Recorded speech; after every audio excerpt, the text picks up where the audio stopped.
Hello again, and welcome. I am Mark Fandel. I'm going to be today, right now, we're going to be talking about Chapter 2. We're looking at chemical equations. Excuse me. Um, we, through these videos, the first several were about how elements are organized, how atoms work, and then we talked about ionic bonds versus covalent bonds. The last chapter or the last video was about covalent bonds and the different types. So now we're going to look at reactions, the different types of reactions. So a reaction occurs when chemical bonds are form or break between atoms, ions, or molecules. And in this, we have two parts. One's called reactants, which are the things we start with, and the things we end with are called products. Okay. Now, there are some general ideas of how these reactions occur, and I'm going to tell you, we'll talk about the name here, like the synthesis reaction. A synthesis reaction is where I have two smaller reactants, and when they combine, they form a larger product. So it is a building type of reaction. And in science, that is called synthesis. A synthesis reaction is building things. Now, what I want you to know, as well as it being called a synthesis reaction, is these are called anabolic reaction. And that's actually another name that you're going to hear over and over again. Anabolic reactions are where we're building things.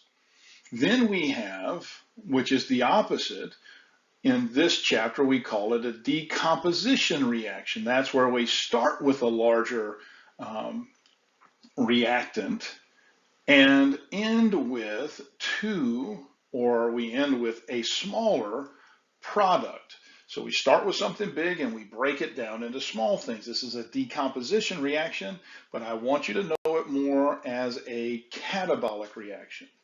So when we talk about in the next chapter after that, we'll talk about metabolism. And metabolism, as a definition, is the sum of all the chemical processes going on in your body. And some are building things up and some are breaking things down. So some in metabolism is the sum of all anabolic reactions, building up, and all catabolic reactions, breaking down. So synthesis, building, is an anabolic reaction. And you can kind of remember anabolic, you might have heard of anabolic steroids, which is it builds people up. You can kind of think of a big bodybuilder, it's build them up. Decomposition reaction, which we said are catabolic reactions. You can kind of remember the term catabolic comes from the same root as catastrophe, to break things down. So a catastrophe generally is when things just fall down, fall apart. Then we come to something that is kind of more common, I guess, in a way, is when we have what's called an exchange reaction. Nothing gets built, nothing gets broken down. It's just where things change partners. I joke, it's when you have, like this, it says, you have the reactant AB combines with the reactant CD, and so they exchange partners, kind of, so to speak. So all an exchange reaction is where things swap positions. And then finally, most of these are considered reversible reactions.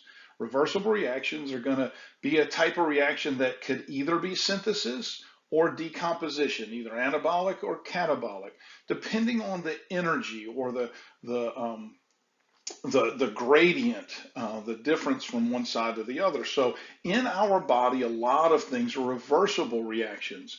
When I need this product, I'm going to take the reactants A and B and I'm going to start making them. If I've made too much of this, I'm going to take it and if I don't want to get rid of it, I'm going to break it down back into A and B and store it for later use. These are called reversible reactions, and they're denoted by this double arrow that's showing it can go from one side to the other, and that's called a reversible reaction. Now, going back to ionic bonds. So if I am talking about these reactions, reversible reactions and so forth, and then I take it and use a real world thing like an ionic bond, like sodium chloride, all right, so table salt. if I take this molecule, right, and I break it apart to its ions, at that point, these ions are called electrolytes. All electrolyte means is an ion. Electrolytes and ions are the same thing. Electrolytes are just what we refer to ions that are in water. And so if you buy um, Gatorade and you're like, ooh, these drinks, and it's like, oh, it's got electrolytes in it. It's salt and sugar water, and it dissolves in there and it has electrolytes, but you need them, and so that's good. So electrolyte is simply an ion in water. Now, if I have electrolytes, so these ions, if I am putting it in water and they're what we call dissociating, they're breaking apart into the ion. So I've taken salt and I've put it in water and it dissociated into sodium and chloride ions. I can look at these and determine if something's acidic, if something is basic, or if it is simply referred to as salt. And it's all about these two electrolytes. Now, remember, water is H2O, so I've got hydrogen, and I can split it apart between hydrogen and what we refer to as hydroxyl. So the hydrogen is a positive, the hydroxyl is negative. Water is neutral, of course, all right, but it has these little poles. But if I took it and split it apart, the way it would generally split apart is if I broke this. So I would end up having either a hydrogen or a hydroxyl. Now, if I take an an ionic bond chemical and I put it in water, if when it breaks apart, the positive electrolyte or ion, the cation, is hydrogen, then I call that substance an acid. If when I break it apart, the negative or anion is hydroxyl or OH, that is a base. If it is neither one of them, like this up here, sodium chloride, it has neither a hydrogen nor a hydroxyl group, that is referred to as a salt. All right. Now, it is again, just think of it, everything's about water. So one of three things is going to happen. I'm either going to have one part of water, and if I have the hydrogen, it's an acid. If I have hydroxyl, it's a base, or I don't have anything with water, and at that point, the building blocks, neither one of those are present, so we call that salt.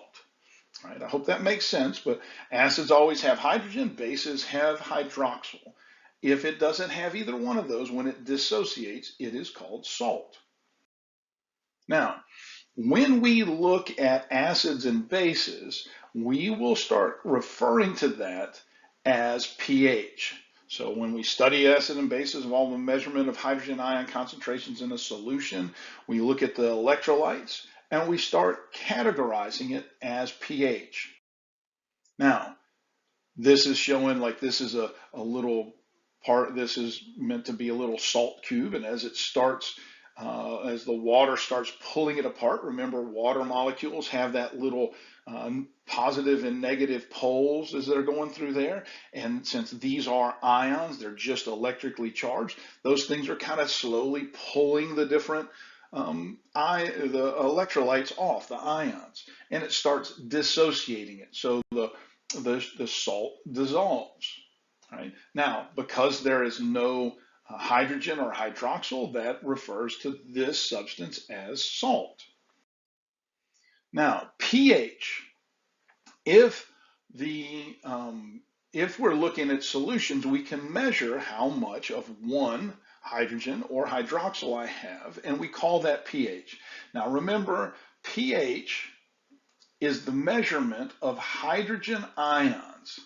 So if you forget what pH measures, just think of the word, or I guess you'd call it a word, pH.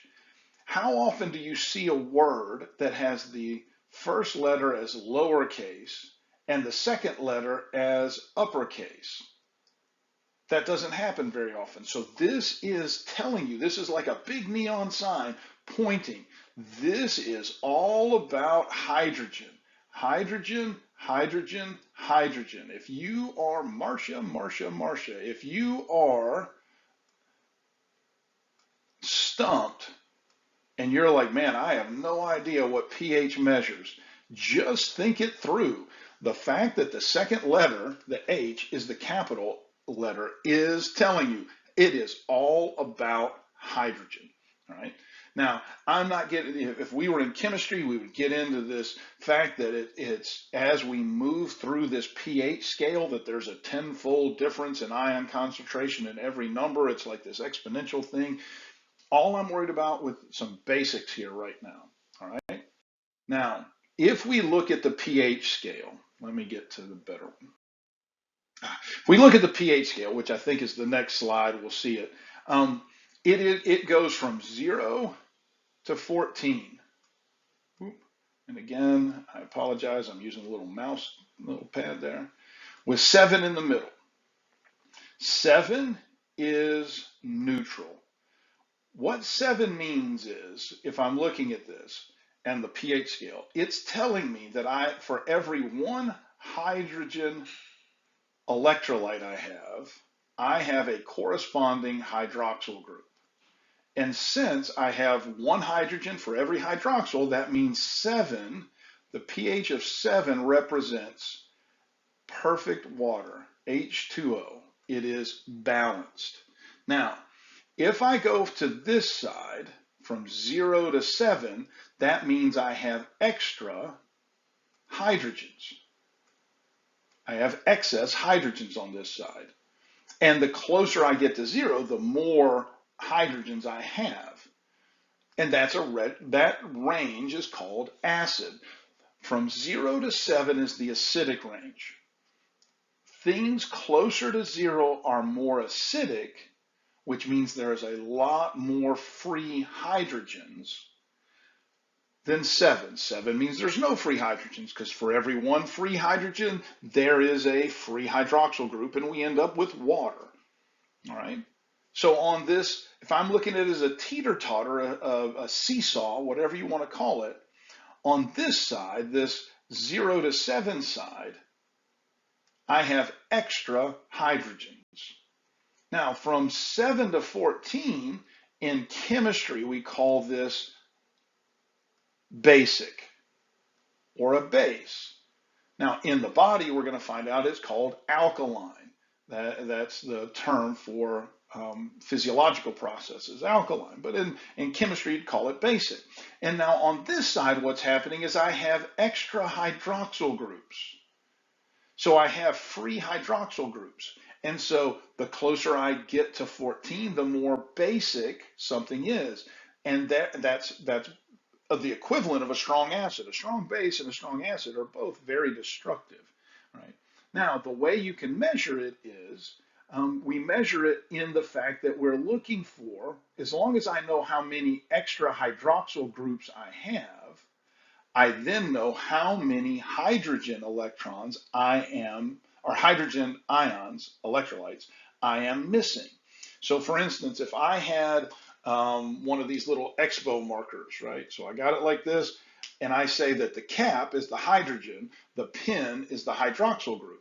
If I take it and I know I've got 7, I have as many caps as I have pins, so everything's perfect. Ooh, keep moving off the camera.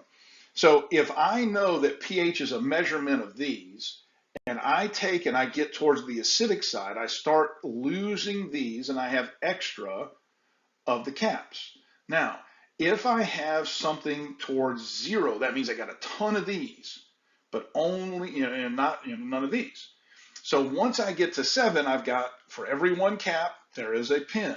But then once I get on the other side of 7 and go towards 14, now I have more pins than I have caps. But since I know pH is a measurement of hydrogen, these caps, I can look and say, all right, I've got 10 pins without caps. So I know how many hydrogens I'm missing. If I have 10 without a cap, that means I have 10 hydrogens I'm missing. So the basic side is basically a measurement of the hydroxyl group, which tells me how many hydrogens I'm missing. So I hope that makes sense. So and the next slide will have a better graph instead of my little chicken scratch up there. But that's the way it works. So I've got neutral here. At neutral, this is, as it says, distilled water. For every hydrogen, I have a hydroxyl. Now, on this side, if I draw the little line here, on this side, this is the acidic range, and this is the alkaline or basic range. The farther I get away from this over here, the more hydrogen ions I have. The farther I get away from this on this side, the more hydroxyl groups I have. And with knowing those, I can infer how many hydrogen ions I am missing. And that's how we measure pH. Now, one thing I want to point out here, human blood, 7.4. This is referred to as physiological pH. The pH of the body we're going to see is slightly alkaline, and that's very important. All of our body processes under normal conditions are trying to push us into the acidic range. So our body, we talk about homeostatic mechanisms. Our biggest battle in our body is trying to keep our pH at 7.4 in this little range. So we've got all kinds of special, again, negative feedback mechanisms to keep it set like that. And we'll see how that's really important when we talk about the organic molecules. We'll see that proteins have a really important shape, and it has to stay that way. But the pH, if it gets out of our normal range, those molecules lose their shape. They can't work. Those enzymes, since they can't work, they stop all of our chemical processes, and we call that death. So that's a bad thing. So anyway, that's an idea of the pH scale, and I really hope that made sense. I just want it to be, I mean, it can get far more complicated.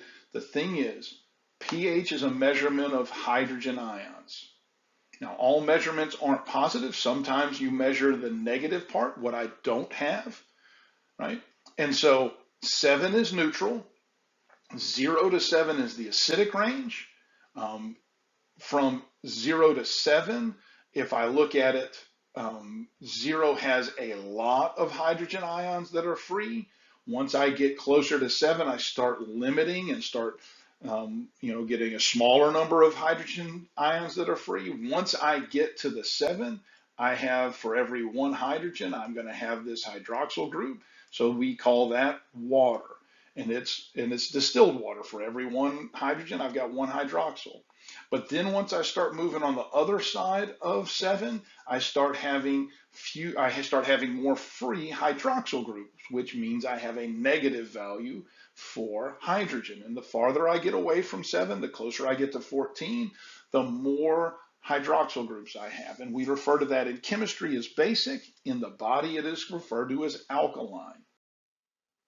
Now, our normal set point, right, we have a range. So pH of the body, and I said it was physiological pH, is 7.4. And I have this range. 7.4 is in the middle. So it's really a 1-point range, basically, or a 0.1 range, really. And so it's 7.35 on the low end, the acidic end, to 7.45 on the alkaline end. If I get farther away from 7.4 towards the acidic range, which means I have a lower number, I will go into what is called acidosis. Acidosis means that I am accumulating hydrogen ions in my body. It causes me to feel disoriented, fainting. We'll talk about that at a different time. You're really going to talk about this in 211 when you get into the respiratory and the urinary system, because they are the things that are trying to balance our pH. But the other way is, if I start doing something in my pH, I start producing more hydroxyl groups. We call that alkalosis. that means that I have started pushing my body more towards the alkaline side. And again, this is really common if you live at low altitude and go to high altitude, you kind of lose the ability to regulate your pH. But anyway, so we have all kinds of homeostatic mechanisms to keep it in this range, and it's very deadly if it gets out of this range. And we call the things that our body uses to really keep this in range, the homeostatic mechanisms, we call those things buffers, and we're going to talk about those here shortly. But that's a little bit about pH. Remember, pH is all about the electrolyte hydrogen, right? If I have an ionic compound and it breaks down, dissociates in water, the electrolytes, which we just looked at as ions, if one of them is a hydrogen, it is an acid. If one is a hydroxyl, it is considered a base. When it dissociates neither one of them, or either a hydrogen or a hydroxyl, we refer to that as an acid. The pH scale is a measurement of hydrogen ions. It goes from 0 to 14, 7 being in the middle. 7 is when I have just as many hydrogen ions as I have hydroxyl groups. It is perfect water, distilled water. 0 to 7 is the acidic range. As I get closer to 0, I have more free hydrogen, or said another way, if I'm starting at 0 and going towards 7, as I get closer to 7, I have fewer free hydrogens. That's why once I hit 7, I have no free hydrogens. For every one hydrogen, I've got a hydroxyl group. We call that water. Once I pass 7 and I start going towards 14, now I'm in the basic range. And in the body, the basic range is referred to alkaline. And so as I go from 7 to 14, I start increasing the free hydroxyl groups. And since pH is a measurement of hydrogen, pH, I can find out how many hydrogens I am deficient, talking about a negative number, by finding how many extra hydroxyl groups I have. Because again, if I've got free hydroxyl, I can tell how many hydrogens I'm missing, because if they were even, it would be water. So that's how we measure that. And our body uses buffers to keep our pH in check. And our pH is slightly alkaline. It is 7.4 physiological pH, and it's this range, 7.35 to 7.45 is normal. Once we get outside of that, we can start having real issues. And when I say real issues, I mean death, which is a real issue. So that is a little overview of electrolytes, acids, bases, and the pH scale. I hope that made sense. Have a great day.